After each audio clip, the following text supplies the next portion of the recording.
Welcome back. If you're just joining us, we're still on the Polity, reaching you live from the nation's capital in Abuja. Now we have Mohammed Mujimiwa, an APC chieftain. I'm laughing because of it. He said he made sure I do not pronounce that name wrong, and I hope I did that well. Welcome to the program. Thank you very much. Good afternoon. Good afternoon, Ms. All right. How has it been in your camp? You're an APC chieftain. A lot is going on.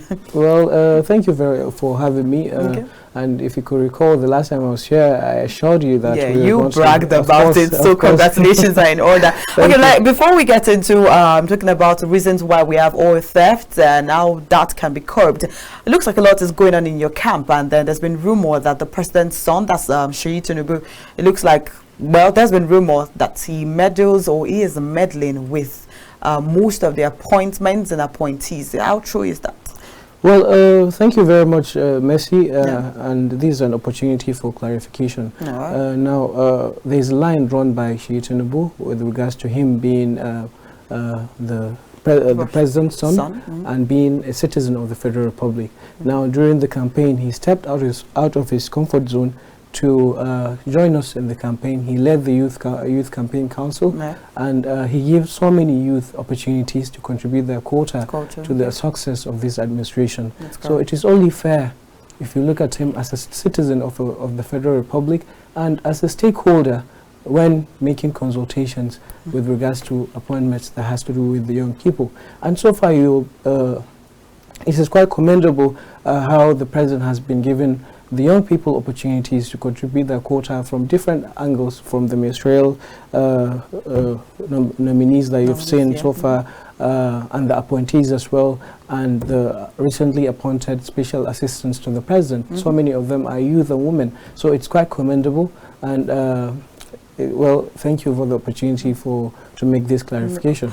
Okay, right. Then let's get into today's business proper, even though we have limited time. I'm going to be talking about subsidy removal, and not just subsidy removal. We'll talk about reasons fueling corruption in Nigeria's oil and gas sector. We all remember that May 29th this year, when the president was sworn in, that's in person of President Bola Ahmed Tinubu, one of the major things is said that, of course, caught everybody's attention, not just in Nigeria, in and out, within and outside the country, was fuel subsidy is gone. And not just that, why was fuel subsidy removed? Now, corruption in the extractive sector is a persistent source of concern for the industry because of the sector's profitability, and particularly in oil and gas exploration and production. Now, it is plagued by various forms of corruption that's ranging from money laundering to bribery to financial terrorism. Now, as a result, one major challenge for those working in this sector is determining how to reduce the risk of becoming entangled in the quagmire of corrupt activities.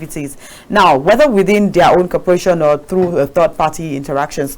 And now, of course, with me is still our guest today. Now, I would like to ask one major question. How much do you think we've lost from these resources? And then before you even answer how much we've lost, last week there's been rumor that the federal government might actually have been paying subsidy behind the back, because of course the president came on board to say fuel is not going to exceed 617 naira per litre. But then looking at how much they sell a barrel, it looks like something is definitely going on behind the scenes the Nigerians are not aware of. What do you have to say in all of this? Well, once again, thank you, Mercy. You're welcome. And with regards to the security surrounding the oil theft, you've seen how the federal government has engaged a private company that has to do with securing anything that has to do with the oil areas within the Niger Delta region, and so far we've been recording success. And you've seen how the Nigerian Navy is doing so well in terms of deploying technology to mitigate all of these corrupt practices surrounding the industry. Now, with regards to your question of we paying the subsidy, well, it's actually, like you said, you called it a rumor. It was a report by a newspaper which has not been official yet, and the federal government has not officially made any statement in that regard. So I would like to, reserve my comments on that until the federal government makes further clarification on that regard. Yeah, exactly. All right, we'll move on to the next question. How has insecurity affected the supply and management of this sector? Not just insecurity. We have the case of corruption.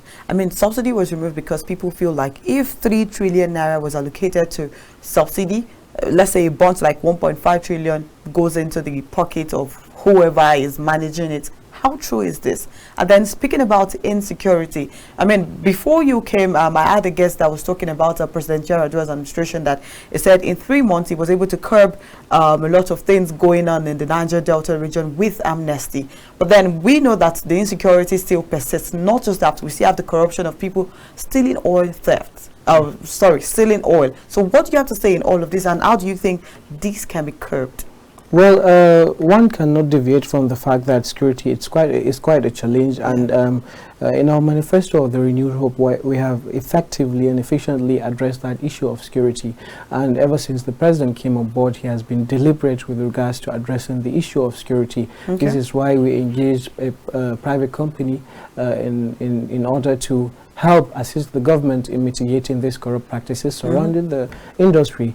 Like I said, generally speaking, corruption has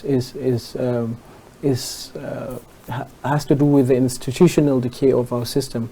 Has to do with the public, people within the public service and people within the civil service as well. Now, the president, what he is trying to do is to embark on reforms, and as you can see, he has been trying to set in place a good management team in every sector. Recently, you've seen the appointments that were made at the Central Bank of Nigeria, and you've seen the appointments that were made at the Nigerian National Petroleum Company. All of these are steps that the president deliberately decided to take in order to see how he can address the issue of security, because it's quite it's a long value chain from the bottom to the top. So we have to find a starting point. So the president started by appointing the right people, and then there is going to be a reform in all of these sectors of the economy. Okay, all right. I like what you mentioned now. It is said that nations blessed with natural resources like Nigeria is greatly burdened and affected by problems. How true is this? Sorry, come again. You said, I've said nations that are blessed with natural resources like Nigeria right now, they've said we're greatly burdened with too many problems or great problems. How true is this? Yeah, well, if you look at it, as a country, we're still developing, and we are still experiencing all of these challenges. When you talk about unemployment, if you look at it holistically, it is there in every sector. It affects every sector. If you look at the corruption, if you look at the insecurity, and as a developing nation with potentials, we're not supposed to be having all of these challenges. Now, this is why the president is deliberate about his Renewed Hope agenda, to see how we can make these reforms feasible from the bottom to the top. So it's not top to bottom this time. It's not from bottom to the top. Well, it goes both ways actually. And you can see it's quite commendable how the president has been so deliberate, especially with his appointments as well. He has been able to bring capable hands that can be able to deliver the job, to get the job done, from youth to women to technocrats to politicians that are fit in those sectors. So the president is deliberate, the president is aware, and he's doing something about it. Okay, I like that you've mentioned that. Now, I'm going to say companies that are, of course, in charge of oiling in Nigeria. Speaking of NNPCL, there's always the issue of remittance. How do you think this can be solved? And do you think the president is going to take major or drastic steps to actually curb all of this? Because right now, there's been the issue of NNPCL. I mean, just last week, they had to let go some of their staffs and all of that. Right. But then, the issue is still the remittance. You are making 3 billion naira, and then why would NNPCL be even borrowing money? Let's use that one. And borrowing is not even the issue, like one of our guests said. You borrow 3 billion naira and then you loot 1.5 billion or you loot 2 billion naira. Then the 1 billion naira can barely even fix what is going on. How do you think all of this can be fixed together? Because let's start with remittance. They need to remit money to the federal government for the federal government to be able to do things. Why do we have issues with remittance all of the time? Okay, so now the issue of remittance is the issue of leakages in our system. Now, let me give you let's take Lagos as an example. When he came aboard in 1999, what he did was he ensured that he blocked all the leakages by deploying technology into the tax collection system of the state. Now, this is what should be deployed, and this is what the federal government is trying to do, deploying technologies in order to seal these leakages that are existing. It's a matter of sealing the leakages and having this synergy between the public servants and the civil servants, and also providing enabling environment that the technology could be deployed so that we can, so that the federal government could effectively seal these leakages in our systems. So it's a matter of sealing the leakages in the system. And in sealing the leakages, like you said, do you think the federal government is doing much on the inflow and outflow? I mean, there should be a proper way to actually monitor all of this, if you agree with me, and then not just give someone, not just come up one morning and say, oh, we have an MD for so-so parastata or so-so departments. You still need to checkmate all of these people. Is there anything you think the federal government should do different in monitoring the inflow and outflow, and it wouldn't get to the case of we start begging these people to actually remit money? I mean, it's the federal government's money. Yeah, thank you, Mercy. Now, in all of this, you need to understand that it's a new administration with new policies. Some policies have been there, but we have to renew them. Now, if you take a look at what the federal government is doing with the FIRS, the federal government is trying to merge all of the departments that have to do with revenue collection. By the government. So any department from those parastatals and agencies that are in the maritime, those that are in the oil sector, those that in any revenue generating subsector of the economy, the federal government is trying to merge these departments under the Federal Inland Revenue Service. And this will ensure that all of these it will ensure that the federal government is having an eye on it. It will ensure credibility, it will ensure accountability and transparency. So that way it's a one-stop shop. So the Federal Inland Revenue Service is going to be the sole body that is going to be in charge of anything that has to do with revenue generation. So that makes it easy. The harmonization makes it easier for the government to ensure effectiveness, to ensure accountability and transparency in that regard. Speaking about making it easy, do you think there should be a synergy between all of these parastatals together? I mean, talk about NNPCL, FIRS, and NNPCL should remit money or pay their taxes to the other agency, respective of the fact that they are all government parastatals. And now, who are we to blame in this case of corruption and of course stealing and all of that? Are we to blame the agency? Are we to blame the federal government? Who is not doing their job exactly? Well, like I told you, this is a new administration, and they're doing their best. Now, it's not a matter of blame games. The federal government has already identified the challenges, and it will definitely, with the fact that it is merging these departments under one agency, then there is definitely going to be synergy between these agencies. Now, mind you, at the end of the day, the most important thing is the interest of Nigerians first. It comes before anything. Now, whatever we have to do to ensure that the interest of Nigerians is protected, to ensure that these leakages are sealed, to ensure that the delivery of these intentions by the federal government is successful, we have to do it. Whether it's a matter of synergy, whether it's a matter of collaboration, partnership, whatever it is, the federal government and these agencies will ensure that the right thing is done. And the most important thing is getting the job done. It is easier said than done, as people say. And I believe the federal government, people will believe in us that we are being deliberate about all of these steps that we are taking. Okay, I'd like to push back to former President Muhammadu Buhari's administration. Of course, there were lots of loopholes then so many persons have come out to say, oh, him recognizing Tom Polo and putting him in charge of certain things shouldn't have been.